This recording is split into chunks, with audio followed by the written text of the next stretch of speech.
We'll bleep out every mention because this is the Zero Clout podcast. Zero clout chasing podcast, and we have a no clout policy, and we did not want to do that. Wait, but do we have to use his face on a thumbnail? No, we're gonna blur it out. I think we have to put like his face and then Reed's face next to it, and blur out Reed's face, and the thumbnail is like the man behind the scenes or something ridiculous. I feel like I can rule the world. I know I could be what I want to.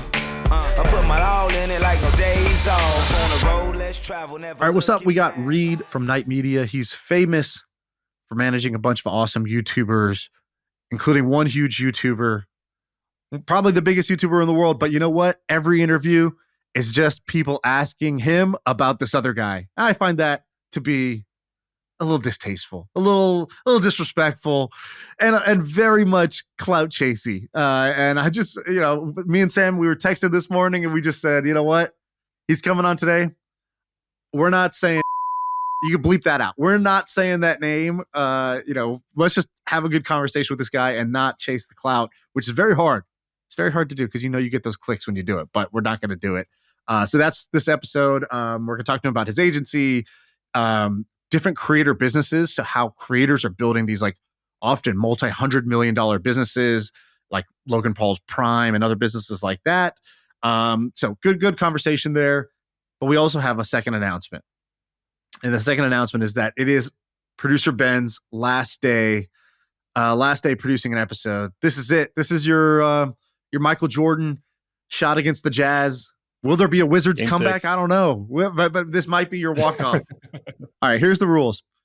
You can't say anything about next chapter or adventure. I don't want to hear that. And you can't generically say you learned so much. If you say you learned so much, you better tell us exactly what you learned. All right, those are the rules for this speech. Okay, great. So the next thing for me is basically focusing on how to take over the world, getting the podcast as big as possible. Speaking of like things I learned when I was here, I think people talk a lot about focus, right? And focus is maybe easier when things are not going well, because if focus is about saying no, the world is like saying no to you. But when things start going well, all of a sudden the world is like saying yes to you. You have all these opportunities, right? And so that was, I think, one of the things that happened to me early on when I came on My First Million. All these people were like, oh, Ben Wilson, the new hot thing. Do you want to try this? Do you want to do this? What about YouTube? We should make some shorts. You want to do TikToks? And I was like, yes. I want to do like all these things, right? And so I had all these kind of half-finished projects that ended up not going anywhere because I was maybe a little too dispersed in my attention. So now it's like, no. Just let's get the podcast to be one of the best podcasts in the world. That's all I'm focusing on for the next year. And then we'll see what happens after that.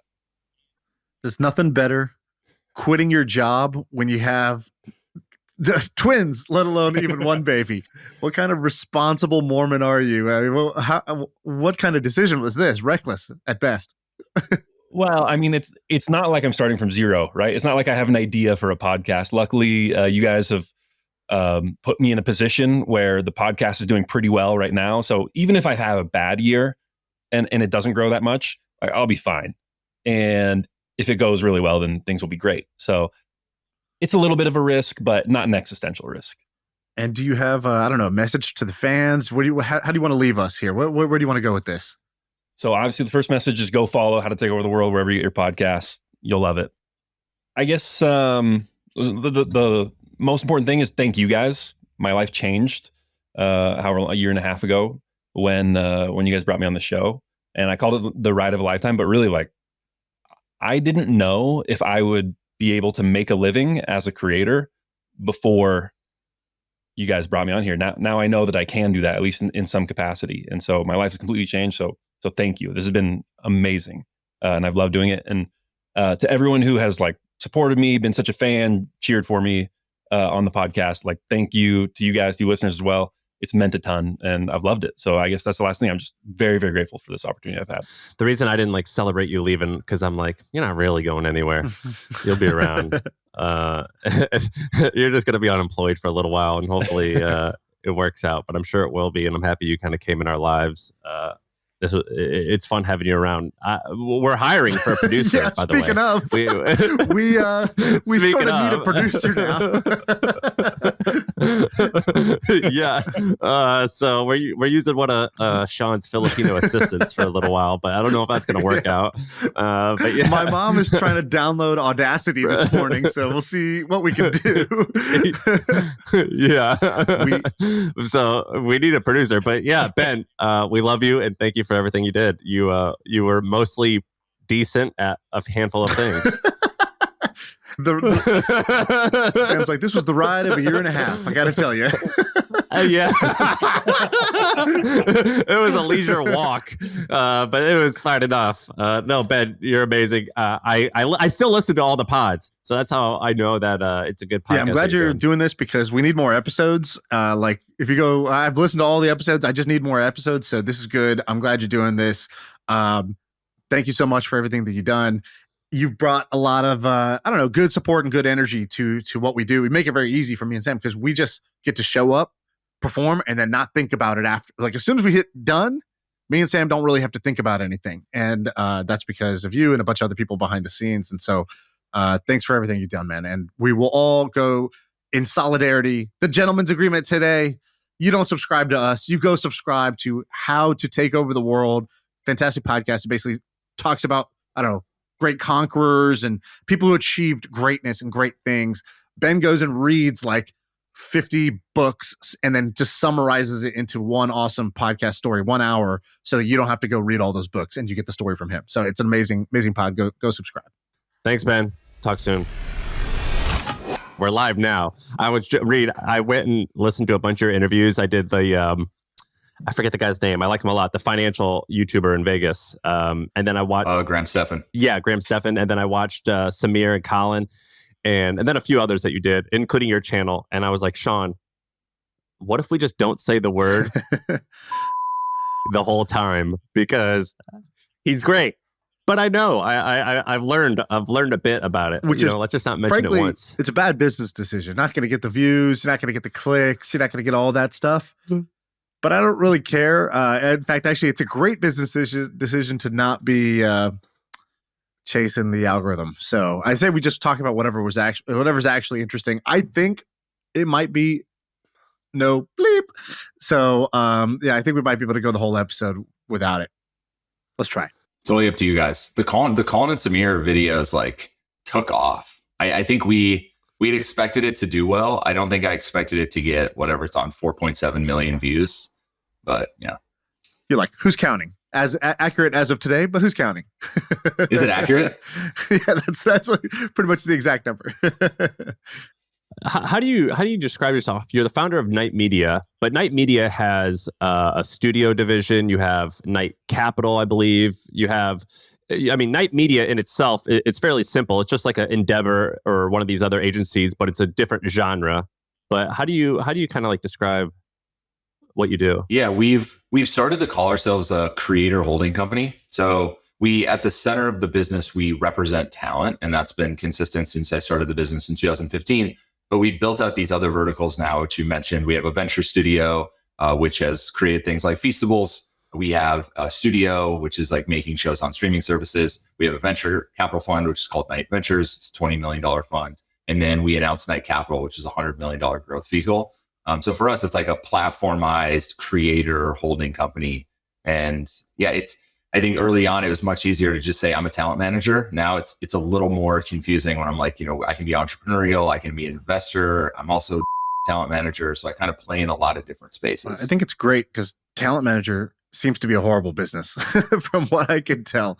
I've met a few talent managers, and basically you're either talent poor, in which case your business sucks, or you get talent rich, but then your business is always hanging on a thread of this one whale or two whale relationship. And even then, the value you might create a lot of value, but the value capture is fairly small compared to what you're doing now, where you got this investing vehicle and you got all these other components. You said studio making shows for streaming. What have you guys made? Have you guys made anything that's come out? We did a lot of stuff early on with YouTube Originals, and that was kind of the emphasis of like why we wanted to get into it, because Netflix and HBO and Hulu and all these places started to ask us to make shows with them. And so, creator games and some of the other things that we did with YouTube Originals led us into what we're developing now, which I don't know if I can technically say anything about what's coming out. I'll just say there's cameras around constantly as well. But yeah, we have a few things like within scripted, one within non-scripted, and then working on a few like different documentary type things right now. So we'll have like I think a pretty decent slate by next year. We'll see how the writer's strike and everything plays itself out. I think that one's been a little interesting for us to get used to, but yeah, we'll have a bunch of different things like coming out in summer of 2023. So sometime in early 2024.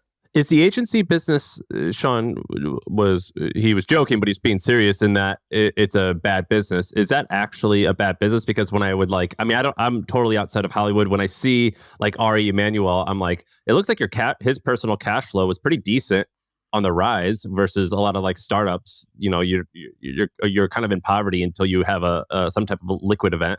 It seems like you guys have some type of let's explain the structure, right? So what is the structure of a talent agency? So first, you basically you recruit talent. You say, okay, I'm going to help you with the business side of your operations, or get you brand deals, or get you things that you want.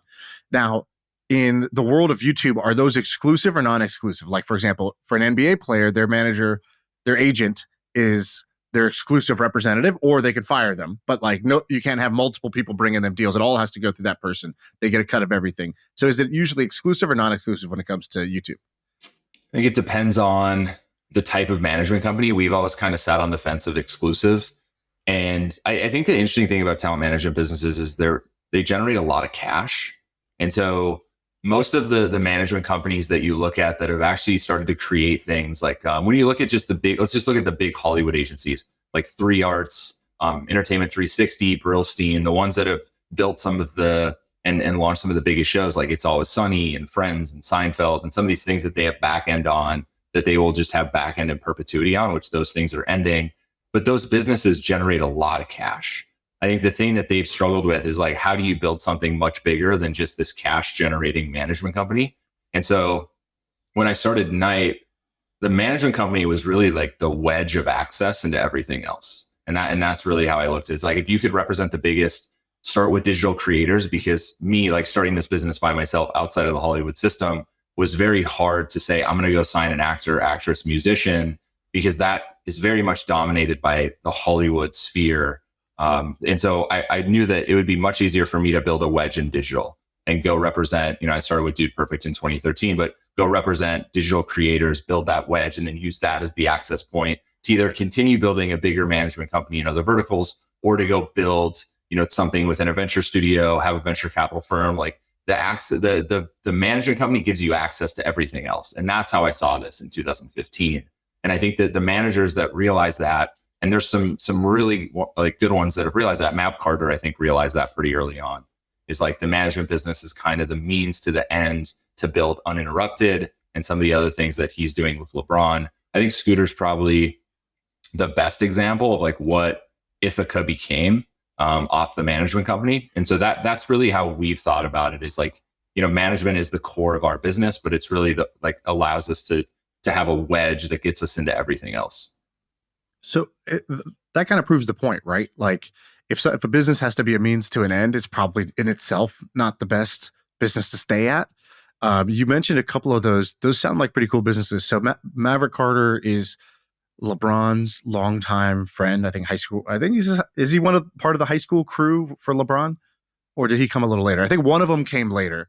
I think he was. I don't know the full story. I think Rich Paul came later after high school. I think Mav was actually a high school friend and then became his manager, and they went on to, now have a production company and a few other things. That seems like one of the few times that would work out well, by the way, like your high school buddy, like taking the reins. So good for them. And so they have a company that does, basically production and maybe investing, because I think they own a bunch of like pizza chains and other things like that. So they do investing, they do production.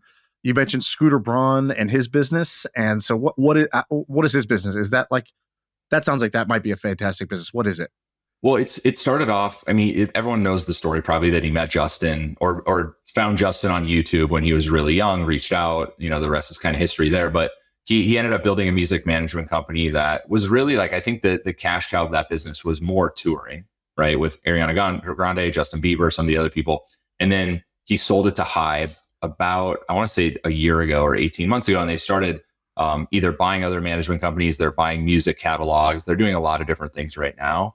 And he did build quite a few things with some of the talent. I know Justin and him built, I can't remember what the clothing business is. And there were some other like auxiliary businesses that came out of Ithaca. And they also did a lot of investing, a lot of venture investing. So he sold it for $1 billion. Yeah. He sold his media company Ithaca Holdings to Hybe for $1 billion. And I think that's because it had those kind of like you said, like royalties on the music itself, not just like the touring, which might, stop tomorrow and who knows what happens. In the YouTube world, there's no like royalties structure, correct? Like if you're a talent manager for Twitch creators or for YouTubers, you get a cut of these brand deals, 10, 15%, whatever it is, but there's no like royalties. You have to like build other IP to get the royalties, right? Yeah. Well, there's also no back end deals. Like I said earlier, where, Brillstein or some management company in Hollywood maybe helped launch It's Always Sunny. And now they have these like residual checks coming in every single month or every single year. That also doesn't exist in the digital space. And so we had to figure out like what that packaging business was for us. And we ultimately landed on, we think it's business building. Like we think some of the biggest outcomes for celebrities over the last decade have been through products, right? Beats by Dre, probably the best example of something. I mean, like Vitamin Water was another one where it's like athletes and different people had equity in those businesses. So we think our packaging business is essentially this business building, which we call Night Labs, which a lot of different things have come out of now. But yeah, the management company has then allowed us to build these businesses with creators where we take equity. And we think that like that business is much more interesting long-term than just continuing to stack a management business, which some of these companies do very well. And, they're 30, 40, 50 million EBITDA businesses a year. I think they're now trying to figure out like, what do we either build on top of this big cash generating business, or do we just keep doing it because the partners every single year are making $3, $4, $5 million a year? Do you of just the night media, night studios, of your wholly owned thing, how many staff do you have at the moment? I believe we're just over 60, so 63 full time within the night ecosystem right now. And some of the teams are relatively lean. I would say our ventures team is lean. It's like 3 people. Our studio team is still, and that's like our venture studio is relatively lean with about 6. And the majority of the company is talent managers and then individual like pod systems where a talent manager will have a junior manager, multiple coordinators, maybe an assistant under that pod. And then that pod will represent anywhere between, I would say, 5 to 7 creators on average. And are you managing someone as well as running the 60-person operation? I just managed that happened about 2 to 3 years ago, where I was like, this is taking up way too much of my time. And also it's also the best use of my time. And this was really like when we had started Feastables was an idea. We were, I was, helping him produce creator games. There's just a lot going on while he was also growing, doing multi-language, all these other things. And so that's when I like fully just like kind of rededicated my time to everything that was going on his end. So you're able to get, your cut from managing him as well as from owning the 60-person company.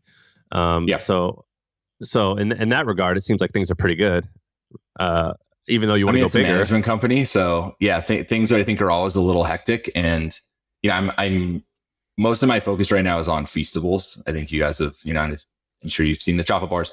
That to us is like, and I are probably focusing the majority of our energy on that business right now, just because it's growing so quickly. And, we just launched in the UK. We have other global launches that we want to do this year. And it's just building into 2024. And so I knew this would eventually happen, where you represent a creator and then the business that you're starting becomes the big opportunity that you really want to chase. And we think Feastables is really turning into that. And so I've directed a lot of my energy toward that business. And it's like slowly consuming my life at the moment. Before you started Night Media, what interested you? What were you going to start instead of that? Well, I grew up watching Jerry Maguire, probably like everyone else. And so I wanted to be a sports agent. Like I wanted to represent Rod Tidwell. Like I wanted to be that like bigger than life agent representing an NFL football player. And so that's what I wanted to do. And I knew that, like, because I played football in college, and freshman year of college, I realized that guys are built different. I couldn't run a 4.3. I wasn't 225-pound wide receiver that was 5 or 6'5".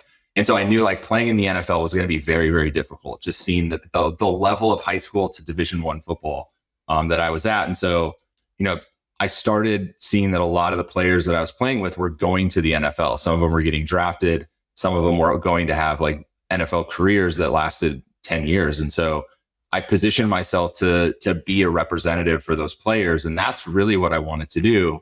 And then stumbled upon YouTube in 2013 and kind of just became obsessed with it. And in college, I didn't watch YouTube. Like, I was so focused on football, didn't really watch anything on the internet. And that changed the trajectory of my whole career. I saw this t-shirt on Instagram yesterday. It said, "Creatives are the new athletes." And somebody was wearing that. And I thought to myself, that's kind of a lame t-shirt, but I see where they're coming from. I get what they're saying. I don't know if you've seen, Sam, these deals that creators are from Twitch are signing with Kick. What's Kick? This, like, I heard you talk about it. What is it? It's just a Twitch alternative? So Kick is basically a Twitch alternative, but the kind of the interesting part is it started by this gambling company, Stake. So we've talked about Stake before, remember? It's this company that just absolutely prints cash. And one of the main way that Stake was growing, or one of the best growth mechanisms, was they would pay streamers or give streamers money to gamble on Stake live on stream. And so people got to see. Didn't they give Drake like a jet? Yeah, they gave Drake like $20 million and whatever. But the issue was you couldn't do it in America, right? So a lot of the streamers and they would have to go to Mexico or Canada, and it's still very much like that. You can't do it in America. Yeah, you got to like get on a boat, go to international waters, and start your stream. Basically, yeah. And a lot of the guys were doing this in Mexico, and so now Kick basically came in. They started Kick as like a distribution, like top of funnel on top of this gambling business, which, who knows if it's going to be legal in the US in 2 to 3 years. They actually have stake.us that you can play in America. It's just a lot of the games that you have on stake.com are not there. But yeah, a lot of controversy on this topic because Twitch banned it. And that's why Kick started, is because Twitch banned all gambling on their website. It's like there's these stories sometimes in business where it's like I have a buddy who's like this. The guys who bought Milk Road, they own, one of them started this thing called JM Bullion, which is like a gold. It's the biggest website for buying and selling gold online. And I was like, how'd you do it? What's the origin story? And he's telling me the origin story. And really, when he started, he was just trying to be a lead gen for like somebody else would fulfill the orders. He didn't have any gold inventory. He wasn't shipping anything. He was like, dude, I'm an affiliate marketer. I get the lead from Google. Somebody places the order. I go tell the company who actually does this thing to go sell it, to go send it to him. And what happened was that they were kind of yanking him around, changing the rates, and eventually they just cut him off. And he's like, oh my God, they just killed my business. Like, they don't want my customers. Like, what do I do? He's like, well, either I take this zero or I create the whole like I create the whole supply chain myself. I basically go, I get the physical inventory, I get the warehouses, and we start shipping this ourselves. So that's what they did. They ended up becoming bigger than the other company. And I think they bought them along the way. They bought that other company that had rejected them and like went on to become the #1 site for this. And it's kind of the same thing that you're talking about here with like Kick was using Twitch as like a distribution platform. And then when it didn't work, they're like, all right, we'll have to make our own Twitch, which is kind of like a huge endeavor. But what they're doing is they're giving streamers these contracts that I kicked the tires on this to figure out if it was real, because they gave XQC, who's one of the top Twitch streamers, like a reported 2-year, $100 million contract. What? So that means that this guy's making more than LeBron James playing for the Lakers this year. Like per year, that would be the deal. And same thing, and crazier than that is that he doesn't have to stop streaming on Twitch. He could still stream on Twitch, right? And so when you first hear this sounds crazy. It's like you signed a non-exclusive $100 million deal for some kid in his bedroom playing video games. That sounds insane. And then they did that with a bunch of other streamers. So a bunch of other streamers are also making, $10 million, $20 million, $30 million a year to stream on Kick right now. And the big question is, will this strategy work? Will Kick become a thing? Will it just die? Will this give stake a bunch of customers, or is this how new is the website? Because Kick.com, according to SimilarWeb, has like 150 million monthly uniques already. Yeah, so this has been going for how long? Like 6 to 8 months, maybe. Yeah, like within this year, basically, they've been doing this. And how did they get that much traffic that fast? I mean, that's one of the faster growing websites out there. Yeah, so what happened here was two Twitch streamers that when they banned gambling couldn't stream on Twitch anymore because their brands were essentially built around stake, which one was Trainwrecks, who had a really loyal following on Twitch. And then they also then signed Aiden second. And so Trainwrecks and Aiden started streaming on Kick, which drove a lot of people over to that website. And then the XQC, everyone else that they started signing was just driving more and more traffic. And it started to just become a thing of like anti-Twitch, go to Kick. The one thing to point out is ad revenue on Twitch. If you're a partner on Twitch, used to be 70-30. They brought it down to 50-50, which sparked outrage on the internet. And then Kick came out and said, we're going to do 90-10 for everyone. Doesn't matter if you're a partner or not. We're going to lose an incredible amount of money on the content business and just make sure that stake.com remains like the cash cow. And so that's like the big thing that they have against Twitch is like, they don't really care if they have a profitable streaming business or not. But do they? How'd they finance this entire thing? I thought, Shaan, that we had talked about these guys. Wasn't the founder of Stake? Isn't it like a 28 or back then? I think we were talking about a year ago. It was like a 26-year-old guy who bought like a $50 million mansion in Australia.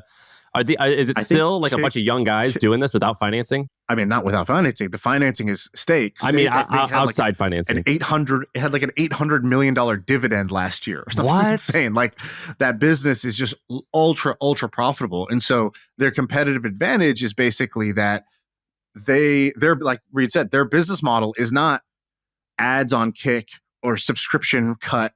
It's, can we funnel these users to come gamble in our casino? And we have a casino. Twitch doesn't have a casino. That's the bet that they're making. The other thing that because I tweeted this out, I said, this thing is fishy. I said, they're paying XQC $100 million for 2 years of non-exclusive streaming. Are they A, lying? B, is this like incentive based or some like tiered, like, some like stock deal? They're inflating the value of the stock or something like that to make the headline number sound really big. Are they just laundering money? Is that what this is? Like, what is going on here? And basically, it was here's what the answer was. Basically, it's a combination of cash and equity. So their equity part might go to zero. So that part of the deal might go to zero. Or it has incentives where it's based on the number of customers you bring over. And the second part is that the non-exclusive part is basically so that he could just like funnel traffic from Twitch to Kick. So if he just turned off, like this is like a big deal. Like when Microsoft poached Ninja from Twitch, he had to stop streaming on Twitch that day and like go stream on this other platform. And so most people on Twitch were just like kind of like out of sight, out of mind. Yeah, some people followed him over there to check it out, but like ultimately their habit was still built on Twitch. What these guys are doing is different. He streams on Twitch and he says, all right, I'm going to finish my stream, or I'm going to like play the big game over on Kick. And then he just like, it's like a call to action. It just funnels a bunch of traffic over and over. When I was at Twitch, we did the same thing when we were losing foothold in one market in Brazil. We acquired this huge YouTube streamer, and I was like, and it was an exclusive deal, but he started streaming on YouTube while he was streaming on Twitch. And I was like, and at first people in the company were like, yo, what the hell, man? You just spent all this money, millions of dollars, like signing this streamer, and he's still streaming on YouTube over there for free. Like, what's the deal? And I was like, actually, wait, this is probably excellent, because all we have to do is just get him to like block part of the screen or like end his, like do a cliffhanger and be like, I'm finishing this over at Twitch. And he'll just keep bringing traffic over. And that's what he did. We just basically let him violate his deal because we realized actually he was smarter than us. That was a better funnel for us than an exclusive deal would have been. That's insane. Reed, I imagine you've talked to these, or these Stake guys well. Is this like a Sam Bankman-Fried type of company or an FTX company where there's like a bunch of crazy young kids? Or is this like a dialed in thing? What are these guys like? I don't know them well enough, honestly, to know if it's like going to become a problem. I would say that from my conversations with them, they seem like they have this thing under control. It's generating a lot of cash. The FTX thing, the company wasn't generating any cash when Bitcoin went down. It was like just completely fell apart. But I don't mean is it a scam, but I mean like young people just being wild. Like imagine a 27-year-old making $800 million dividend, just like a wild child type of setup. I haven't seen that from them, but it seems like they're a little bit more laid back in Australia, don't really communicate with a lot of people. So I haven't seen that behavior. I mean, that could change. I know way too much about the deal structures and everything else and how this stuff works, but I'm pretty confident in Kick over at least the next couple of years. We'll see where this goes if they continue to want to do that business. I would imagine Stake is going to just continue to get so big that maybe Kick eventually becomes a distraction. I don't know. But I would say they'll double down on stake.us over the next 18 months as states open up and allow them to start doing this. That's insane. There was also a secondary business called Roobet as well.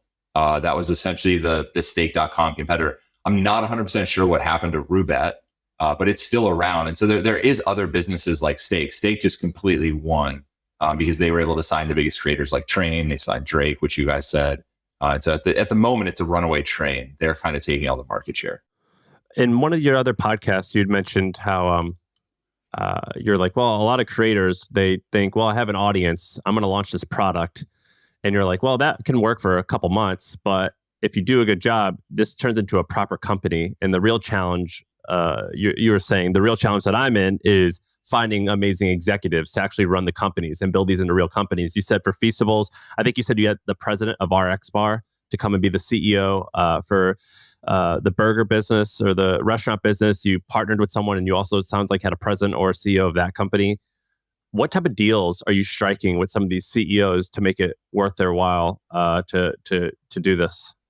Yeah, thankfully, a lot of them realize the opportunity. When they come into these businesses, they know that there's an unfair advantage in go-to-market because the creator has hopefully built this massive platform already that gives them instant distribution and just consumers. And so a lot of the people that we interview for CEOs are actually incredibly excited about the opportunity and are willing to leave their big job at PepsiCo or wherever that is. And so how the deals are really structured is very similar to any other business. You have a cash basis that you're paying them, and then you also negotiate some piece of equity over a 4-year vesting schedule. And so we've had a lot of success doing that. But for the most part, we usually don't have to explain the competitive advantage to the business. Like when we start meeting these individuals, they already know. They've seen it. They saw it with Prime.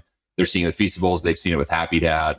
A lot of the individuals that we're interviewing already know. And so it makes it a little bit easier for us to get them to leave that specific job. But it's structured very similar to what a CEO would potentially make if they came in and ran a startup. And are you funding the company with a bit? We fund up to a certain amount. What's that amount usually? It honestly depends on the business. I would say it falls anywhere between the 250 on the low end, $1 million on the high end. So Feastables, you fund that started with just $1 million, you think? Yeah.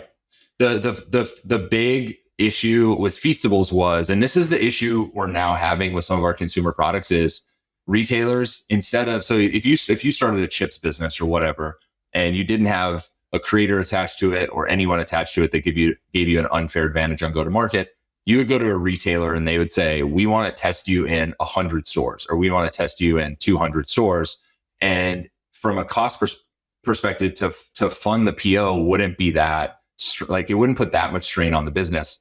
The issue that we had with Feastables was Walmart was willing to put us in all 2,650 stores or 4,650 stores right when we launched. And so that's becoming the issue with some of these businesses, is that how do you fund the PO of $6, $7, $8 million right out of the gate to meet that retail demand? And so that's the one that we've had to either raise capital, go beg a bank to give us the money as a PO loan.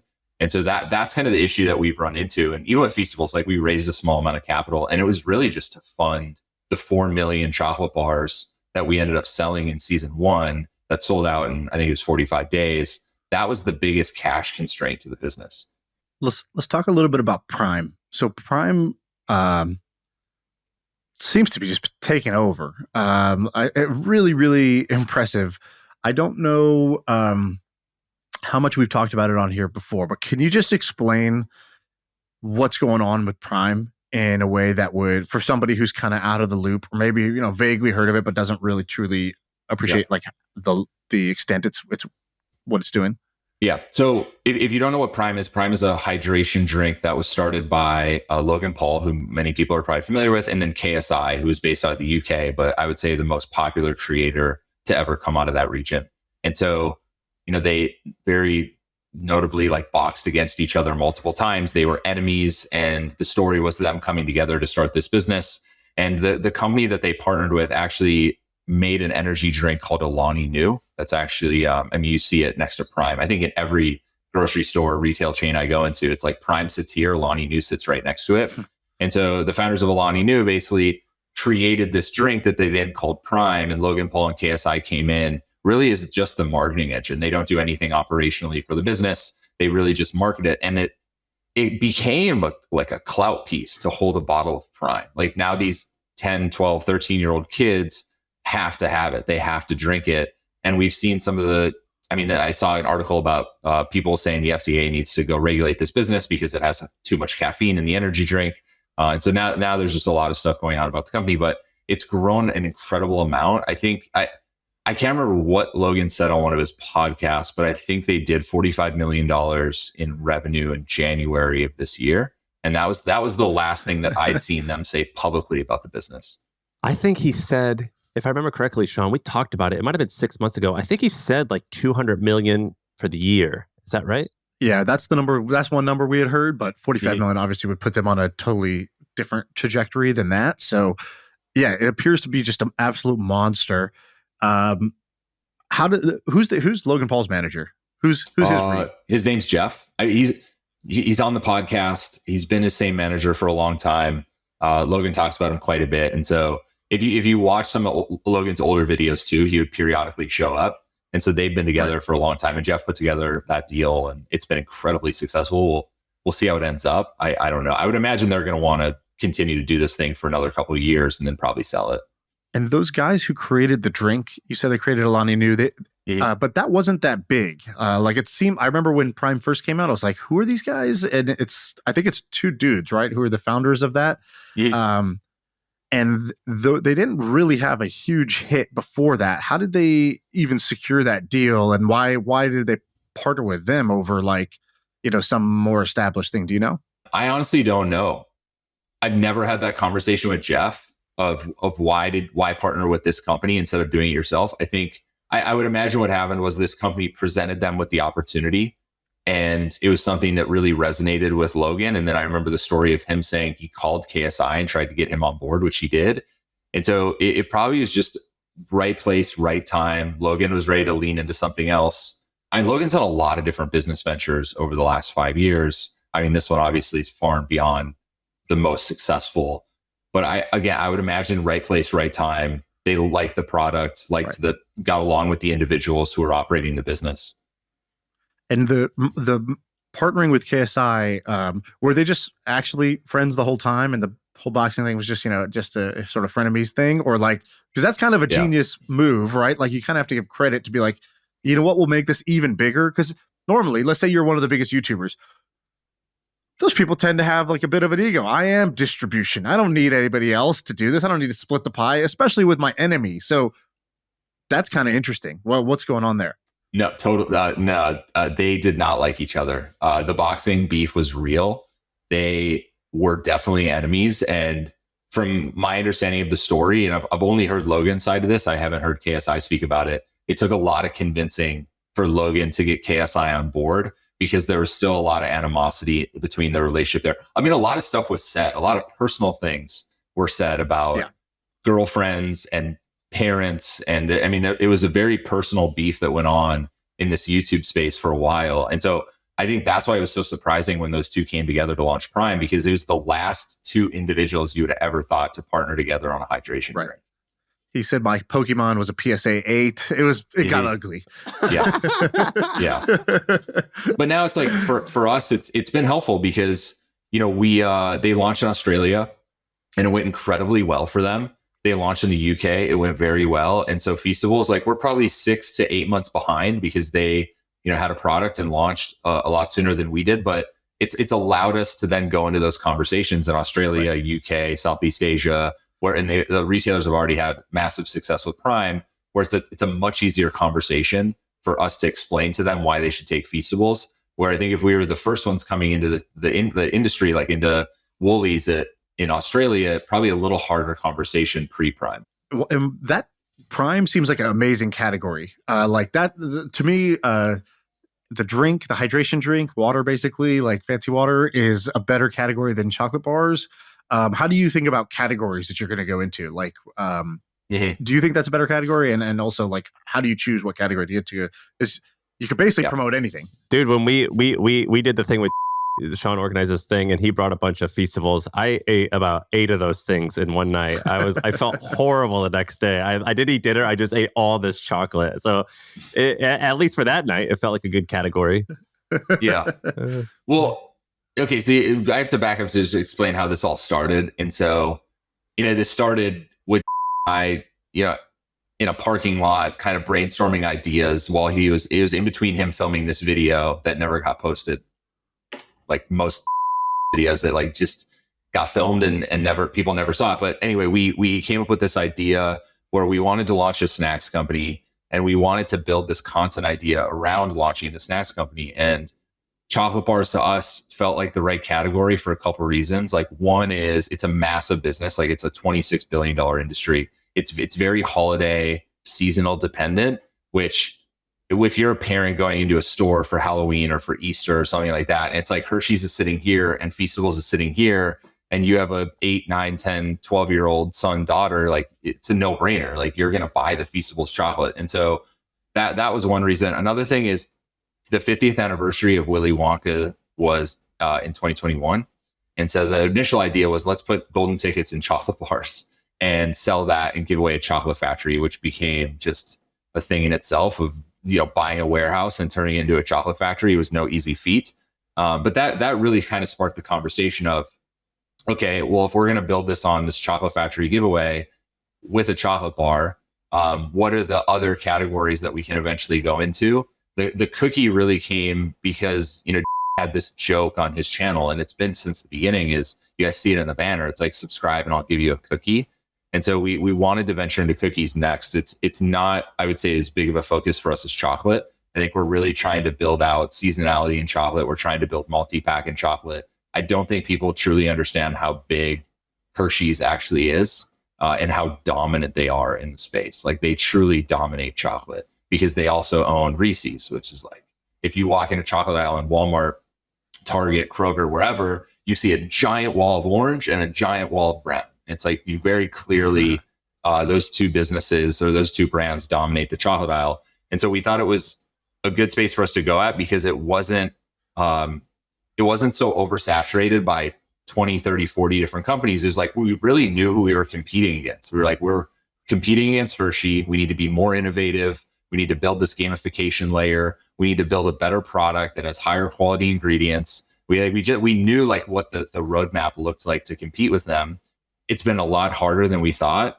Just global chocolate supply chain, I think, was something Jimmy and I knew nothing about. Thank God for our team that like understands this, that we've been working with. But yeah, I think we'll definitely go. I don't know if Jimmy said anything to you guys when you were in Greenville, but I mean, there's a roadmap of products that we're going to do over the next like 2 to 3 years. We're trying to figure out like what the rollout strategy is going to be. But for 2023 and going to 2024, chocolate is the main priority in getting more space in retail. I got to take back what I said. I think it's a great category. You convinced me. I was wrong. That was great. I think what you guys are doing is really smart there. By the way, Hershey's makes like 8 or 9 billion a year in revenue off of their thing. And the reason I think it's a great category, actually, based on what you said, was the audience fit, but also just like how old that competition is. And like, you didn't say this, but like if I'm Mars or I'm Mondelez or I'm Hershey's, I look at my acquisition targets, my M&A targets, there's not many. And I think this is an opportunity where I don't think the business itself is going to generate a ton of profit just because physical goods and, they're like, as you scale up, it's like, it's not the thickest margins. But I do think this is like a business where you're going to look up and sell it for $500 million or something like that someday if you wanted to. Yeah. So I take that back. You'd actually be surprised. Chocolate actually it's a pretty good margin business for us. And I mean, Hershey is still, they probably churn off $600 to $800 million in profit every single year, and have been doing this for 50 plus years. And so it's been challenging for us, but we understand like what the roadmap is. We really think that, and we don't know how Hershey is going to compete with us seasonally. That's like one thing big for us. Like Halloween's going to be big for us this year. We're doing a lot of different sweepstakes and promotional things. And so, for us, if we can win those months, like October then becomes $100 to $200 million just in a single month. And we can put our full force into just October and then into holiday. And then you turn it around and you're like, okay, now like, what are we doing for Valentine's Day? What are we doing for Easter? And so these are all like the conversations that we've been having over the last year. What number would kind of cross the threshold of, all right, we should take this acquisition seriously if one of those guys came to you at the end of the year? I don't think he takes a multi-billion-dollar acquisition right now. There's just too much upside in the business right now. Just for Feastables. Yeah. It's the amount of opportunity for us, not only, okay, let's just I'm just talking domestically. So now let's talk about just the world, right? Chocolate is popular like globally. And we haven't really talked about this yet, but I know you talked about it on your guys' podcast, is we launched all these multi-language channels. There's really a method to the madness here, is like, we now dub in, I think, 16 different languages, including Japanese and French and Hindi. Those are all markets for us that we're pushing into over the next like 12 to 18 months. And so the opportunity for us is just way too big to even look at an acquisition at the moment, because for us, like Asia is a huge market. The Middle East has actually become one of our highest growing markets at the moment, which we're now figuring out like what are the points of distribution. And then we're eventually going to be able to just specifically market to those regions. Like we're going to be able to put a video file up and it's going to be the Japanese dub. But instead of being like, hey, go to your local Walmart and Target, it's going to be like our dub artist in Japanese, which is the voice actor of Naruto, saying, oh, you can go buy it at your local 7-Eleven or other convenience stores available in Japan. And so we're going to make everything very localized. And so to us, like we're like haven't even rounded first base yet to what this business opportunity is. And so I don't know, we haven't even had like acquisition like isn't even a thing we're discussing. Well, when we all hung out with him, he was talking to the same thing. I don't know if he was saying Feastables, but just like his enterprise, he threw around crazy ideas of like maybe IPO, maybe sell for billions of dollars. I don't know. But he approached it in this isn't an insult, but it was very naive. Like he sounded like an innocent, like, oh, I'm just going to do this and then this and then this. That's it. Like it's going to work. And I remember, but I found it to be like believable. A, like I believe that he actually could potentially do that, which is crazy.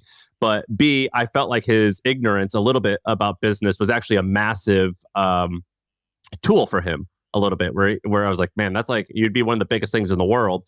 And in his brain, he's like, well, yeah, what do you expect? And I don't know if maybe naive is not the right word, but there was almost an innocence about it that I really appreciated. Do you think you have that same kind of mindset with this, or are half the things that you guys are working on, not just you and him, but your rest of your artists or the rest of your folks on your team, are you like, I don't know if we could pull this off, but whatever, let's just try and get into it and we'll see what happens? He's probably... We're a little bit different in that regard. I think I'm a little bit more of a realist in terms of, knowing how hard these things are to build, knowing how hard these things are to sell.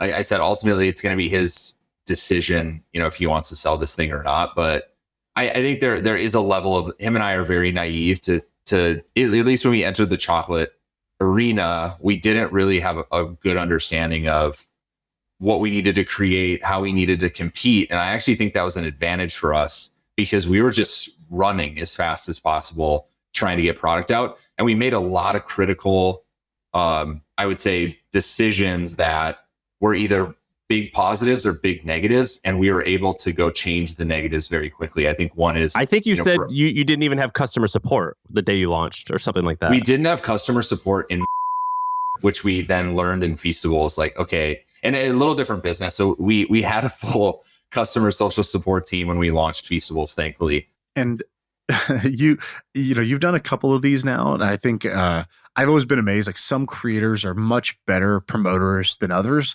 and it's not just like it matters like in a couple different ways. Sometimes if your brand is like I'm super real and authentic. Anytime you say anything promotional, the audience is like, sell out, you can't do that. And other people whose brand is to be more of a spectacle or more interesting, they can get away with a little more. But there's also just the creator's motivation. So as brands throw money at creators to, tell people, hey, swipe up and do this. Hey, swipe up and do this. Like at some point, I think everybody becomes a little numb to it, the audience and the creator. What I've been impressed with is for something like Feastable, or I also felt this way with Prime. I felt like with Prime, Logan Paul is like the CMO, and he's looking for every edge he's got. It almost, like I don't think they own the majority of the company. I think they own a small minority of that company, but he almost treats it like a majority owner. I remember when he went to he goes to the WWE thing or UFC fight. He's got his Prime bottle with him, and then he'll do something that he knows he'll embarrass himself, so he gets memed like a million times on Instagram. But he's like, yeah, I got memed, but I was holding Prime, wasn't I? And he's like, basically it was all intentional. He's like looking for these little edges, and that's very different than the old days when an influencer holds up some detox tea and just says, hey, try this. What do you think is the difference in buy-in and that kind of that mindset of I'm going to use my engine to promote this to level 100? What have you seen is the difference there, and how does that happen? Yeah, I mean, there's also just a different level of excitement when you have ownership in the brand versus you don't. Whereas there's a cash exchange for you to promote audible.com. You're not going to be as excited. You're not going to put as much time creatively into this, let's just say, ad read that you will if you own the business. And so I actually first saw this when we did Finger on the app. I'd seen him do a lot of we had done a lot of mobile integrations on the channel. And then when we did Finger on the app, it was our thing.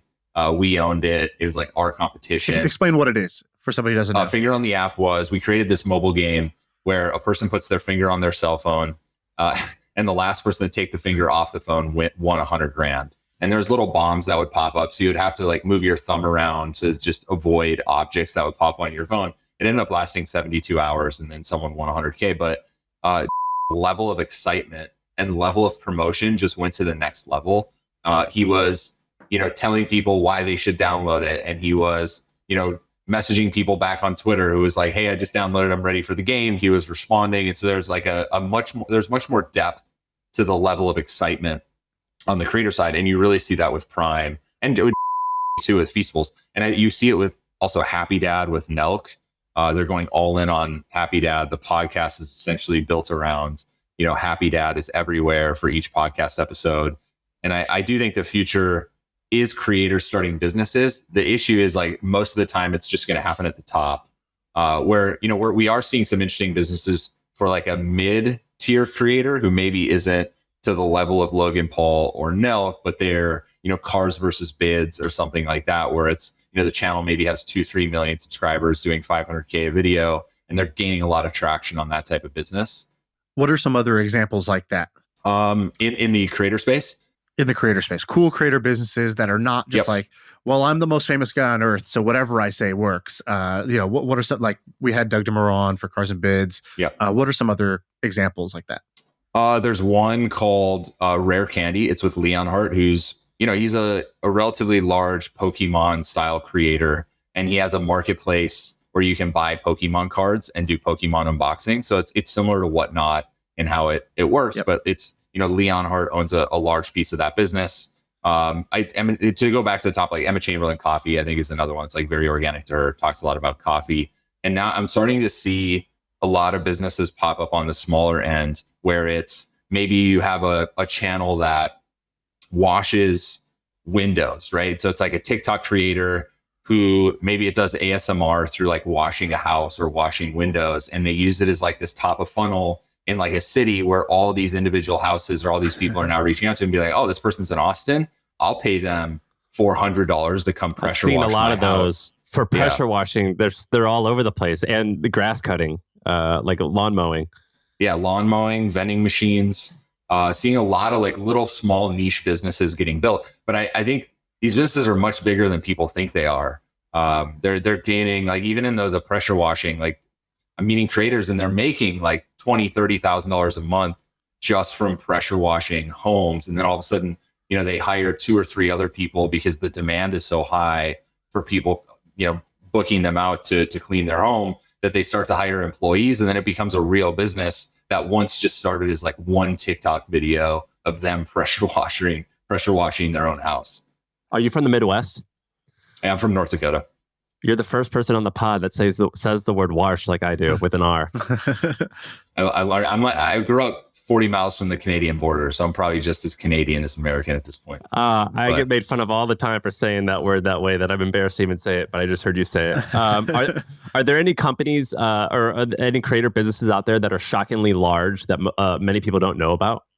Yeah, so one that I was wildly impressed by that was much bigger than I initially thought was Dharmesh. So it's the largest scripted YouTube channel on the internet. And so it's all like, it's daily uploading, but it's long form scripted storytelling. And so I really didn't understand like how big of an operation that was, and how many, people and how many sets, and just the sheer volume of content coming out of that business. That was one I was pretty surprised by. And if you don't know what it is, I remember when I first saw it, I was like, are people watching this? And then I just have been paying attention. It's slowly growing. It's almost like the Hallmark or Lifetime channel, but for like... How do you spell it? What is it? Dharmesh, Dhar space MANN. He has 18.5 million subscribers. It's like, there's like a lesson to be learned in like each episode. Is that right, Reed? Yeah. He used to do something completely different, right? Like Dar was doing something completely different, and then he pivoted into this. Yeah, found his footing in scripted storytelling on YouTube.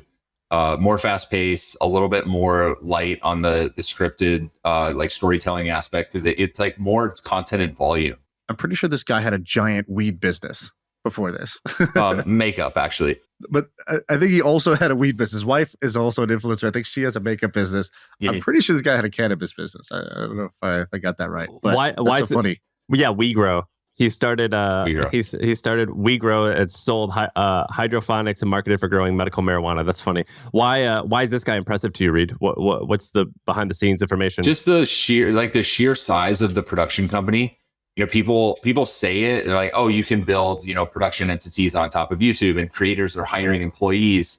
It's like, this is a good example of massive production entity built on YouTube, cash flow positive, making money. I think most people thought that, you couldn't do scripted storytelling on YouTube and actually make it a profitable business, just because it didn't make sense with how the ad revenue worked and how the splits worked. And he's really figured it out. And it's hard because you have to upload daily, and you have to average 2, 3, 4, 5 million views per video to start making significant amount of money. But they've really figured it out on a large scale. Did they get the revenue up, or did they get the expenses down? What did they do different than you would have expected? Or what was the trick? From what I've seen in the scripted space on YouTube, and this is also like in the streaming services, scripted content is very expensive. You have writers on staff, like it's usually long timelines. They figured out how to create content on a scripted basis much quicker and much more cost efficient, where it's like Dar's doing a lot of the writing. They have a lot of just like part-time talent that comes in periodically and acts. And then they also just like figured out how to do this with their own sets. So they're not renting space. Like they actually built their own sets in LA, and they're just reusing the same sets. I mean, if you watch a lot of Dharmesh videos, you'll see the school, you'll see the movie theater. There's like a gas station. There's a lot of like staple sets that just continue to show up, and they do a really good job just repurposing those sets. That's amazing. I can't believe I remember seeing this guy when he was coming up. I never in a million years would have bet that this would have been a good one. What are some other businesses out there that you've seen that are just shockingly interesting?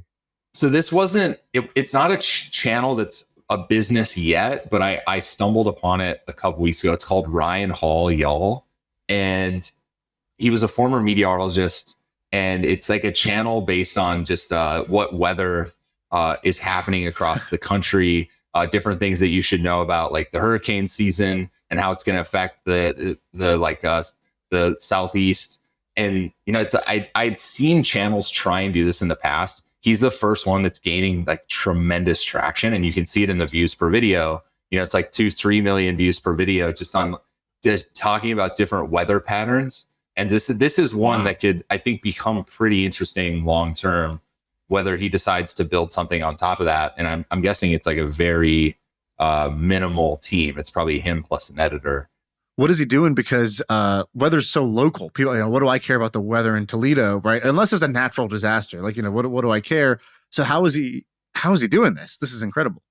More of like the talking about just the things that you should know about tornadoes, or these are the most dangerous weather patterns of the year, of the month. So he talks more holistically about just the entire industry. It's not really localized. I mean, I'm sure he could start localizing channels, but that becomes a much smaller opportunity. You have to make these videos appeal to everyone, and he's done such a good job at that. But these type of like little niche channels that start to pull a tremendous amount of views pop up every single month on YouTube. I mean, the vending machine one was something that I went down that rabbit hole, and farming. I went down the farming rabbit hole. What's the farming and vending machine ones? Yeah, so farming, Cole the Corn Star. I'll hit you with a few ones. So Millennial Farmer is probably the one that I watched the most, and I grew up on a farm, and so it wasn't that interesting to me because I know all the stuff that he's doing. But for a normal person on the coast who doesn't know about cultivating or anything like that, I think it's really interesting to them. And so he's one it's more, I think, appeals more to an older crowd. Cole the Corn Star is another one that probably appeals to a little bit younger demographic, where it's a little bit more like pranks and things like that on the farm. And then Lauren Farms, female channel, also kind of showing like in the daily aspect of just what do you do on a farm. And so there really is a space for all types of content on the internet now. That's why the argument of the internet is so oversaturated, it's hard to break through as a creator. Like, I just have never bought that argument, because on TikTok and YouTube Shorts, I'm seeing things that continue to break through on a weekly basis, and then people are figuring out how to turn it into an actual channel that's profitable. And we're seeing it with people like Ryan Hall, who, nobody would have ever thought that a channel about the weather could pull 3 million views a video, but yet here he is doing it time and time again. Well, that kind of makes sense. One of the comments on Ryan Hall's videos, it said, man, the Weather Channel has really lost his way. I'm so excited that Ryan is doing it this way, which is funny that someone and that was actually the most upvoted comment, which means a lot of people pay attention to the Weather Channel enough so to actually wonder if it's lost its way or not. So it kind of makes sense where you can just look at what are for example, you could be like, well, Court TV has been around or C-SPAN. Some of these things have been around forever. You could go and look at what their revenue is. You could see what's interesting about them, what's not interesting about them, take a new spin. So Weather Channel is owned by, the guy in Hollywood, Byron Allen. I think he was an actor. Now he's one of the richest black men in America. He owns Weather Channel. I think they still make $500 million a year in revenue. So great business. We were friends with this guy named John, who was the president of BuzzFeed. And he told me, he was like, man, if you look at CSNBC, they only have 50,000 concurrent visitors or viewers on the channel, but they make this much in revenue. I'm going to create that, but for Facebook Live. And he ended up launching Cheddar and sold it for hundreds of millions of dollars. And so this is an interesting strategy of just looking which channels have lived for 50 years and are doing good, but they're just kind of been doing the same thing over and over and over again for a while. So it's kind of actually an interesting strategy. Totally agree.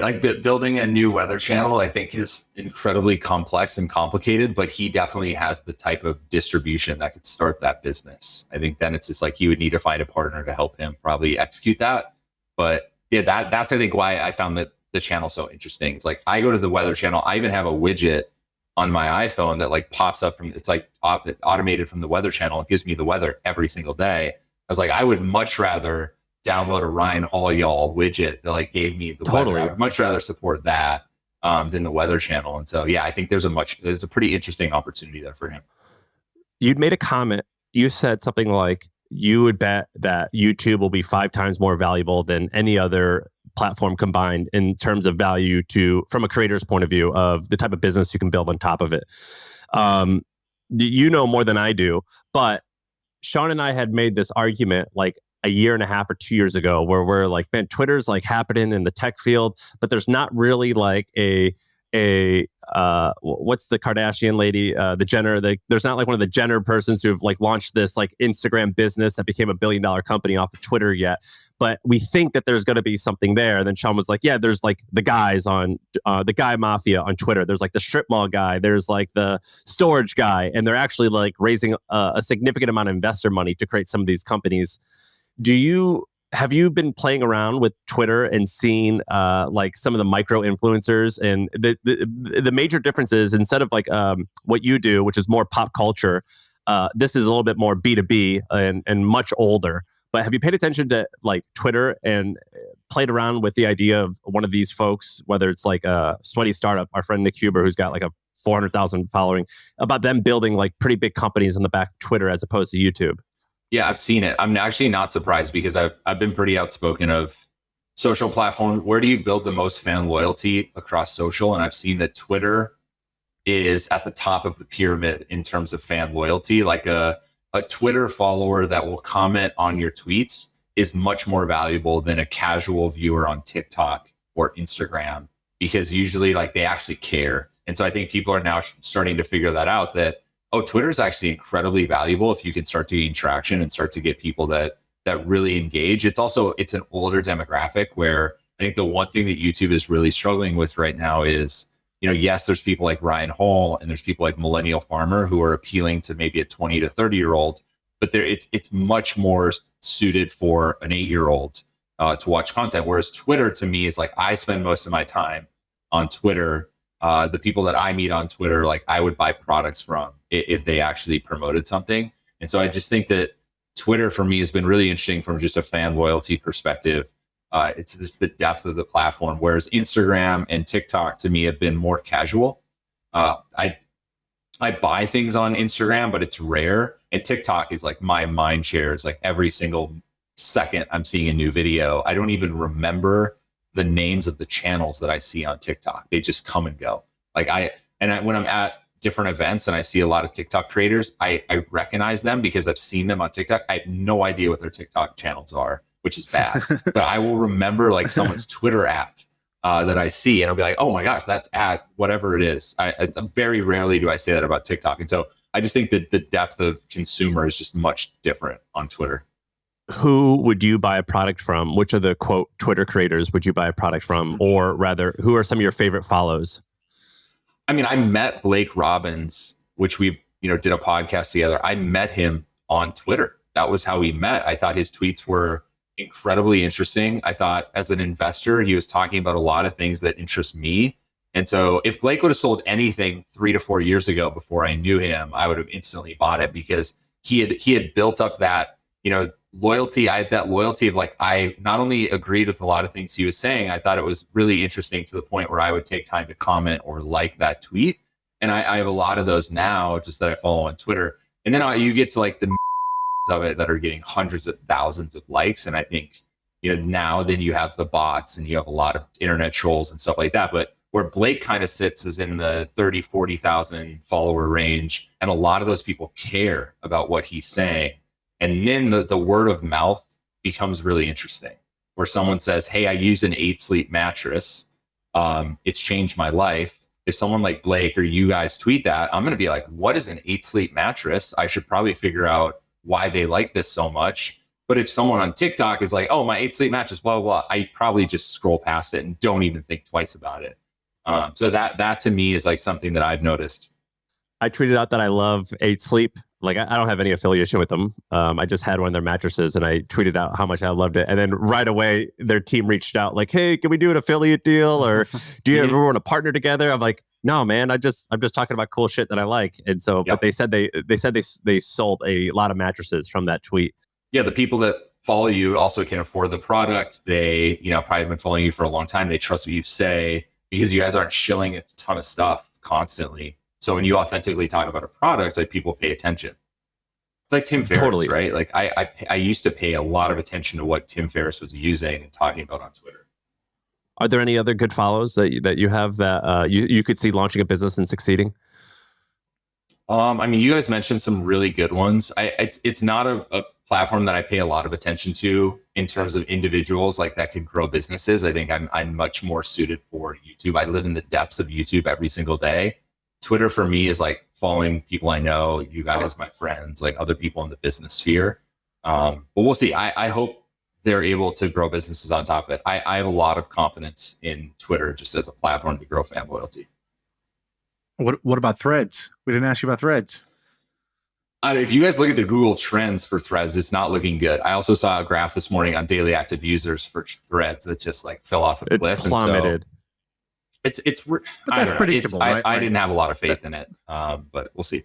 I don't think that I saw a lot of people talking about that, and I think their takeaway is like, oh, it's not working or it failed, but like that was always going to happen, even whether Threads is going to succeed or not. If they got 100 million people to download the app, any app, look at the Twitter app, will do the same. If you get 100 million people in a day to download the thing, you're going to churn like, 80% of them won't just start using the app regularly, habitually, right away. So to me, I see that and I'm like, this is completely normal and to me has no, that was going to happen either way. There was no chance that 100 million people are going to download it and 100 million people are going to keep using it next week. That's no app in the history of mankind ever has worked that way. And so the question is like, what happens, I don't know, 3 months from now, once they get their kind of core base of users, does that start growing or not? And there's no way to know until then. Yeah, totally agree. I haven't logged on. I logged on the first day I downloaded it and haven't really been on since. So there's also like, do you tell your talent to like keep an eye on it, or what do you tell your talent? No, we honestly don't care. It's up to them. Most of them will download it and we'll post on it and see if they like it. I think we'll wait. Like you said, it's going to take months to figure out if this is going to gain traction. I think most of them are just going to patiently wait. I don't think any of our talent's going to fully lean into Threads. They're better off putting their time into making amazing YouTube videos. We did this video, Shaan and I did this video like 2 weeks ago or a week ago where we were talking about how we liked that Zuck did this and we were Team Zuck. And Shaan, we officially have a new nickname. I don't know if you saw this in the comments of YouTube, but we are officially now Zuck's Cuck. Cucks, that is plural, both of us. Zuck's Cucks. They call us Zuck's Cucks. The t-shirts are getting printed. We should be all right. I don't know like how we are his cuck. Does that mean we are having sex with his wife or is he having sex with our wife? More PG. It's more like the mighty ducks. It's like we're the mighty ducks. We're this small group of people who really believe in this thing that everybody else kind of has written off or hates. Yeah, but we're a cuck, so I don't know who's having sex with whose wife, but something is happening there of which we are involved in.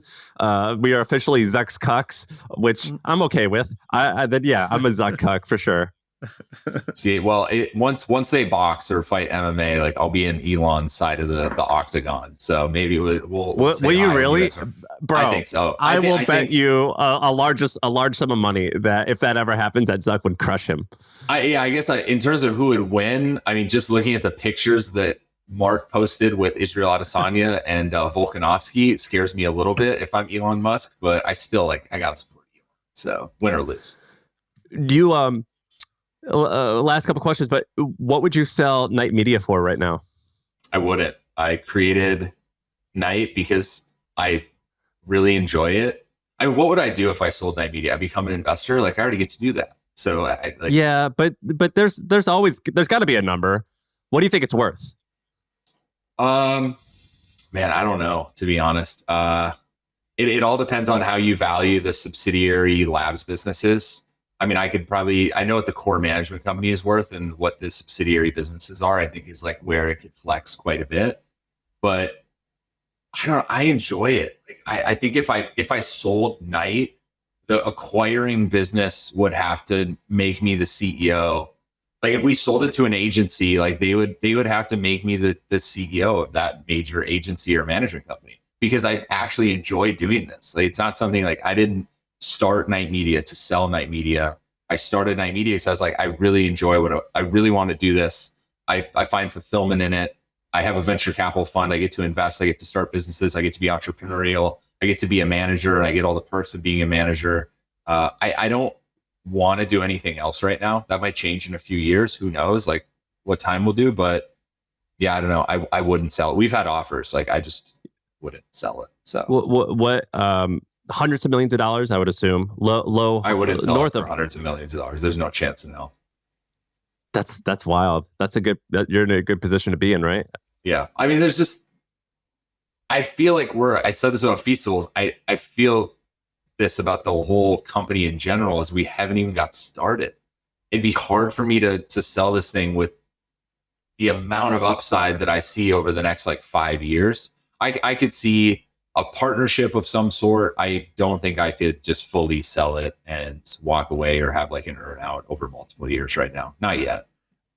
Well, you raised $100 million, or you received $100 million from Chernin in a separate fund to buy consumer businesses that you could then kind of like plug in YouTube distribution into, something like that. I think that's the idea. Can you explain the big idea there and what, if you've done anything with that yet?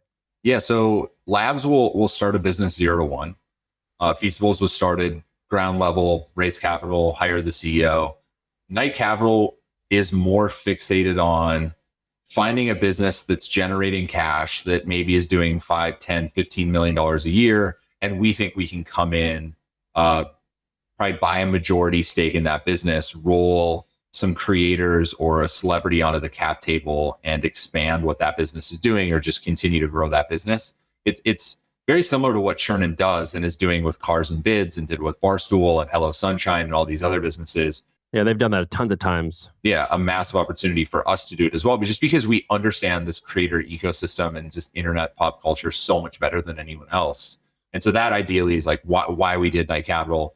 We're not in a hurry to do a deal. I think the economy has been something that scared us a little bit, and everyone that did deals in 2022, I think, is really regretting a lot of those.